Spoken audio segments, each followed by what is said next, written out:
മലയാളികളെ വളരെ സങ്കടത്തോടു കൂടിയാണ് ഈ കാര്യം നിങ്ങളിലേക്ക് എത്തിക്കുന്നത്. നമ്മൾ കൂടുതൽ അപകടത്തിലേക്ക് പോവുകയാണ്. എത്രത്തോളം എന്ന് വെച്ച് കഴിഞ്ഞാൽ നമ്മൾ സാമ്പത്തികമായി വലിയ ബുദ്ധിമുട്ട് നിലവിൽ അനുഭവിക്കുകയാണ്. കച്ചവടമാണെങ്കിൽ ആർക്കുമില്ല, സാധനങ്ങൾ വാങ്ങാൻ ആളുകളുമില്ല. കൃത്യമായി പറഞ്ഞു കഴിഞ്ഞാൽ ഒരാളുടെ കീശയിലും പണമില്ലാത്ത അവസ്ഥയാണ്. വീട് പണി തുടങ്ങി പകുതിയിൽ വെച്ച് ഇനി എന്താകുമെന്ന് ചിന്തിക്കുന്ന എത്രയോ ആളുകൾ. ചുരുക്കി പറഞ്ഞു കഴിഞ്ഞാൽ സാമ്പത്തിക പ്രതിസന്ധി നമ്മുടെ അടുക്കള വരെ എത്തിക്കഴിഞ്ഞിരിക്കുന്നു എന്ന് വേണം പറയാൻ. ഈ അവസരത്തിലാണ് മലയാളികളെ പേടിപ്പിക്കുന്ന മറ്റൊരു പ്രഖ്യാപനം കൂടി ഉടൻ വരാൻ വേണ്ടി പോകുന്നത്.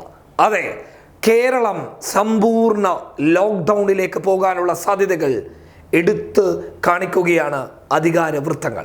അതായത് നോഡൽ ഓഫീസറായിട്ടുള്ള ഡോക്ടർ അമർ ഫെറ്റിൽ വളരെ വ്യക്തമായിട്ടാണ് മീഡിയ വണ്ണിനോട് കഴിഞ്ഞ ദിവസം കാര്യങ്ങൾ വിശദീകരിച്ച് കൊടുത്തത്. അദ്ദേഹം പറയുന്നത് ആ സമയം 15,000 ആയിരുന്നുവെങ്കിൽ നിലവിൽ ഇന്ന് 16,070 കേസുകൾ ഇന്ന് കേരളത്തിലുണ്ട്.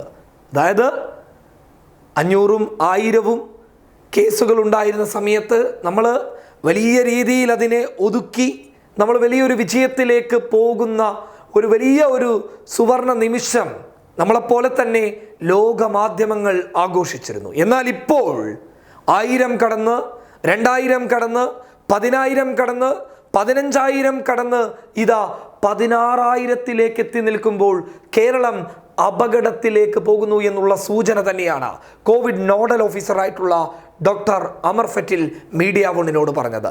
ഈ ഒരു അവസ്ഥ നമ്മൾ ഇനിയും നേരിട്ട് കഴിഞ്ഞാൽ നമുക്കൊന്നും നോക്കാനില്ല.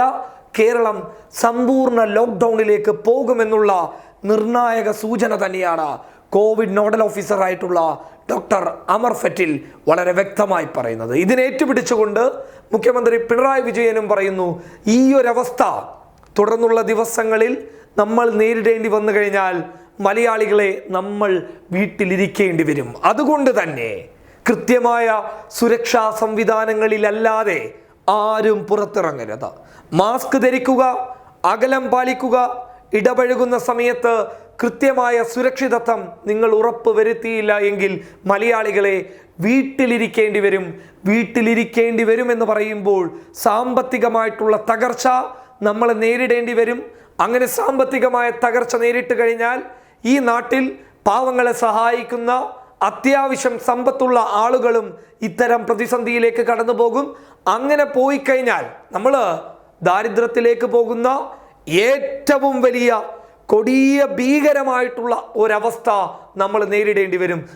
ദാരിദ്ര്യത്തിലേക്ക് നമ്മൾ പോയി കഴിഞ്ഞാൽ അത് മലയാളികളെ നമ്മൾ അഭിമാനപൂർവ്വം പറയുന്ന നമ്മുടെ കൊച്ചു കേരളം അപകടത്തിൻ്റെ ഏറ്റവും മൂർധന്യാവസ്ഥയിൽ ചെന്നുകയറുമെന്ന് മാത്രമല്ല, അത് മലയാളികളുടെ പേരിന് തന്നെ അല്ലെങ്കിൽ നമ്മുടെ കൊച്ചു കേരളത്തിൻ്റെ ഭാവിക്ക് തന്നെ വലിയ തടസ്സമായ ഒരു മുറിവായി മാറുമെന്നുള്ള കാര്യത്തിൽ യാതൊരു സംശയം വേണ്ട.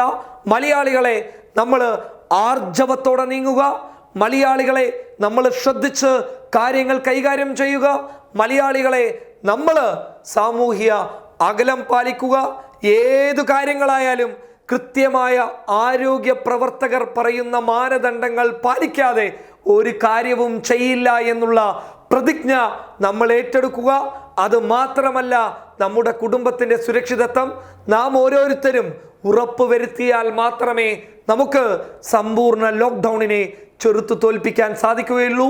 സമ്പൂർണ്ണ ലോക്ക്ഡൗൺ വരാനുള്ള സാധ്യതകൾ ഏറെയാണ് എന്നുള്ള ദുഃഖകരമായ വാർത്ത ഈ നിമിഷം, ഈ മണിക്കൂറിൽ ലഭിക്കുമ്പോൾ കേരളമേ നമ്മൾ സുരക്ഷിതരാവുക. News desk public Kerala.